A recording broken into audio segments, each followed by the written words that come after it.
Where are we up to with getting away from lust, boys? Who's made good progress?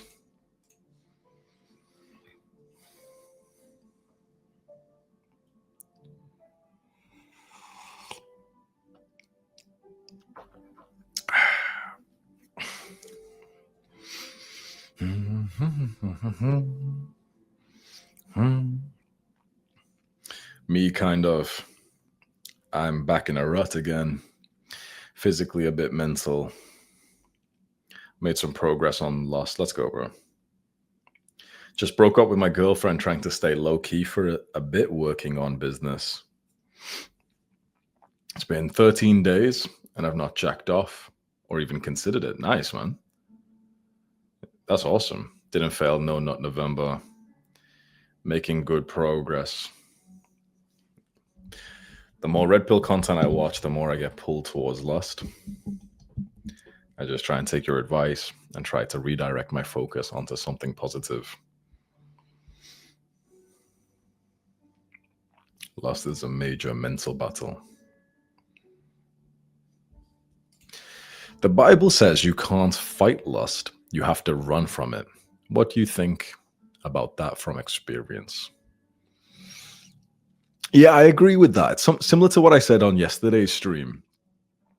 I find those moments when I'm really lustful and I'm really desiring something, if I kind of sit there and just try and fight that desire, in the end it wins. It just drains you out. You feel so tired, and in the end, you just end up slipping up.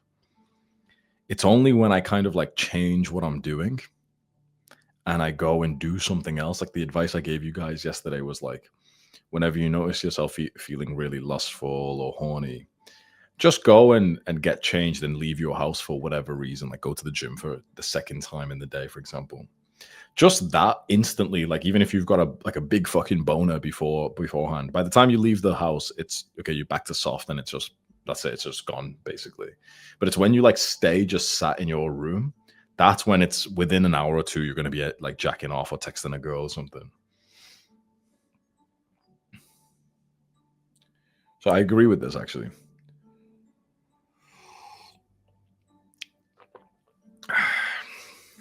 I personally feel like getting a girlfriend has helped me a lot with my lust. I can finally have full focus when going to the gym instead of being constantly distracted by girls at the gym. Yeah. Yeah, back when I had my ex-girlfriend 2023, I noticed the same thing as well, where when I was in like a very committed relationship with her, that just wasn't really lustful at all. I just all week I was just focused on work and I even didn't even want to like look at girls or anything. And then obviously when she came, like she'd come like once a week, so obviously I was with her. But like it, when you have like a guaranteed girl in your life, you can kind of like relax, like you're out of that sort of FOMO survival mode of needing to fuck. You know what I mean?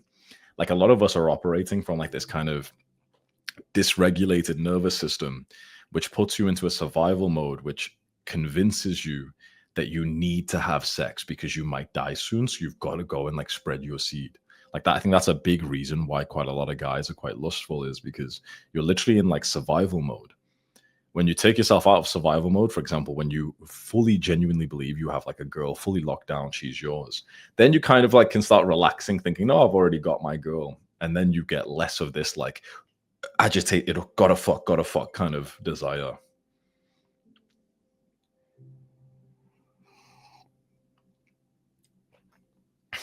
Yeah. Yeah, because like beating lust when, especially for porn or for new girls or whatever, when you've got a great girlfriend, that's like easy mode, isn't it? So that can definitely be very helpful. Not that you should choose a girl just based on that, but it can definitely be helpful though.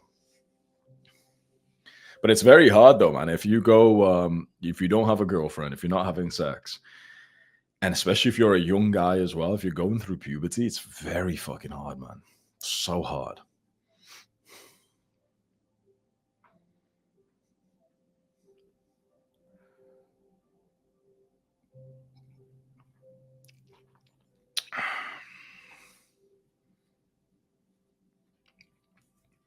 Yeah, agreed. That's the one thing I still have to fix. I just have to heal properly. Yeah, you'd be surprised just how much of your problems just come down to whether your nervous system feels like you are healed or not.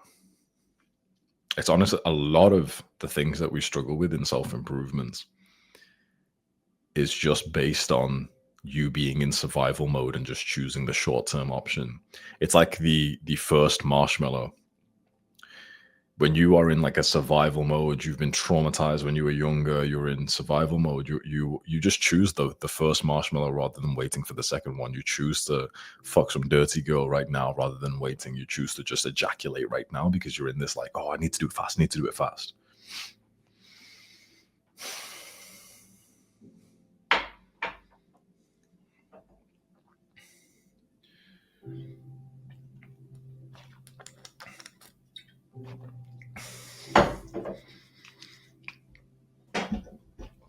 Do you think previous generations had this problem? I think they did. They definitely still had like sort of the survival mode and the lack of healing and stuff. But I think it's worse for us because we're one generation down. So, trauma passes downwards. That's one. And then two, we definitely get more triggered in our generation because of like social media and everything else and the abundance of available porn and those kinds of things. So I think we have the hardest life in terms of like your own problems. Of course, like previous generations had like fucking the Great Depression and shit, but like in terms of our own problems that we put onto ourselves, like addictions and bad habits, yeah, we've had the hardest thing. Previous generations, they had like an enemy, right? They had like, okay, there's a war or something, there's something in the real world. Generations before that, they had plagues and diseases. Then generations before that, they had saber-toothed tigers. We just have ourselves. Like every generation of humans has had like the great battle with something. From the first days, it was like other cavemen and it was like tigers and shit. And now it's basically just yourself. Like you are your own enemy.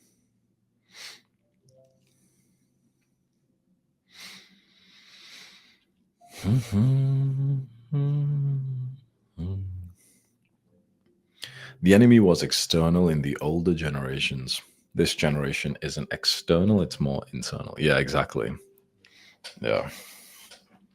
Yeah, right. And that's what makes things hard because imagine if your trouble in life was just don't get killed by the tiger. There's something, I don't know, I'm just speculating here, right? But there's something kind of comforting with that. Whereas our troubles in life is like weird, like ADHD symptoms and like fried dopamine receptors. You know what I mean? Like, yeah, like Craig said, like you could see our ancestors could see the enemy. There's something comfortable with that.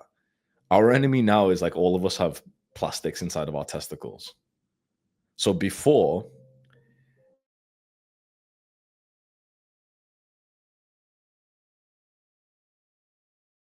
drink from a bottle of water. Like, what a lame way to not be able to pass on your children, right? Because that's like the ultimate purpose of life is okay, you survive, you spread your seed. That's the biological purpose of life.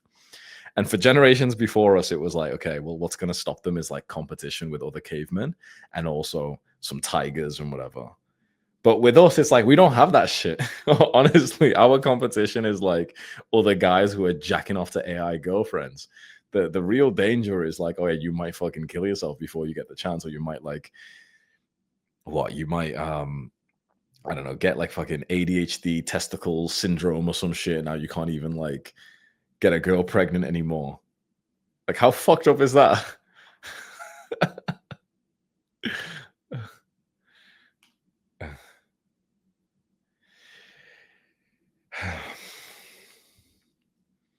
Yeah.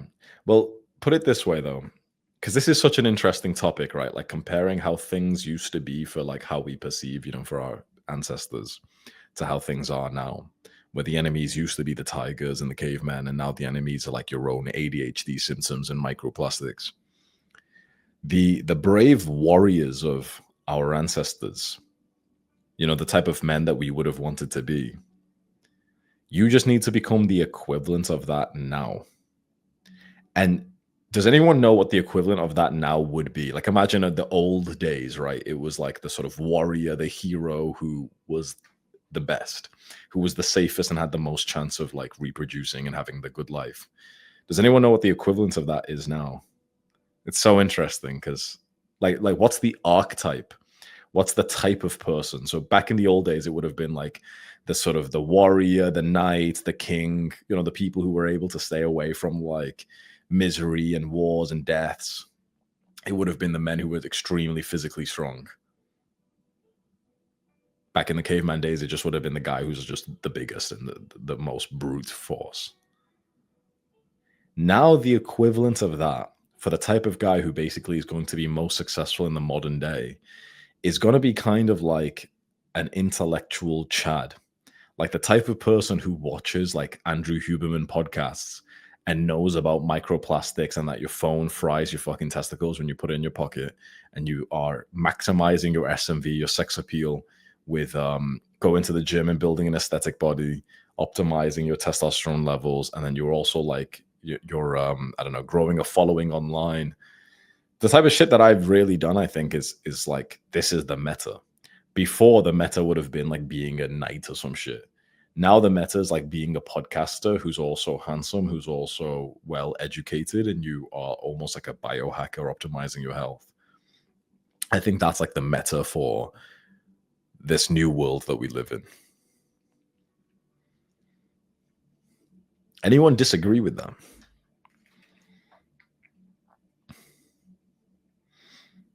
Because I am fairly certain this was like the best life you could live.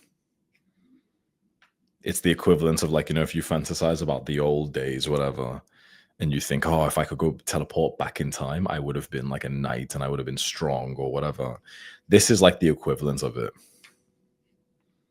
You really need to be everything, yeah, like Samuel said, and you need to have the intellect, because that's how you do well in the modern day.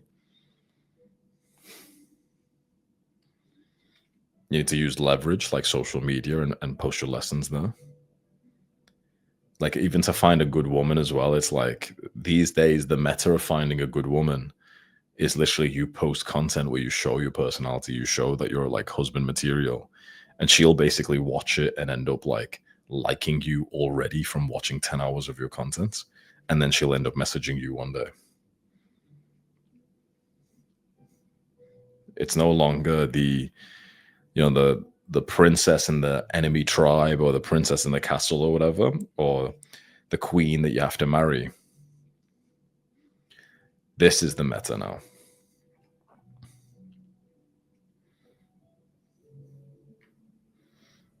Hmm.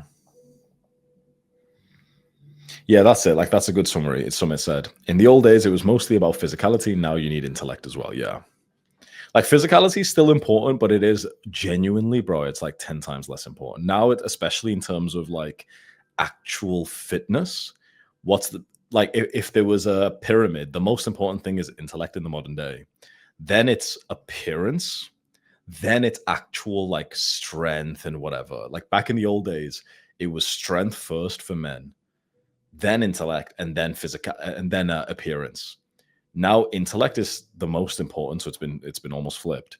And then interestingly, your appearance is actually more important than your actual genuine strength now. Like, I think a lot of us agree with that, like the sort of looks maxing thing. Your appearance, it's better to look strong than it is to actually like be strong in the modern day, because your actual strength in the modern day, honestly, it's not that needed. I know that a lot of us in like the sort of masculinity space, we say like, oh, like you have to learn how to fight and stuff, and yeah, sure, it's nice, don't get me wrong, but it is literally like 100 times, 1,000 times less important to know how to fight and to be physically strong now than it used to be like a few hundred years ago. Of course, it's still important, but it's 100% less effective than it used to be. And a man's appearance seems to be more important now than how, like, 10 times more important than it used to be 100 years ago. So intellect is king. Or the status movie clip is asking, status, I'd say, is like almost a result of all these things. Basically, all these things give you status. What gives you the biggest boost in your status? Like, status is everything. Status is just your position in the hierarchy, and everything is correlated with your status. How do you get high status? hundreds of years ago or of years ago, tens of thousands of years ago, higher status would have just been brute force, physical strength done. Now it's like it's just intellect. That's like 80% of it, 90% of it. Then appearance, and then like a small percent. Obviously, this isn't shitting on like being physically strong and learning to fight, because those things are really, really cool and really helpful. But in terms of just status maxing, way less important.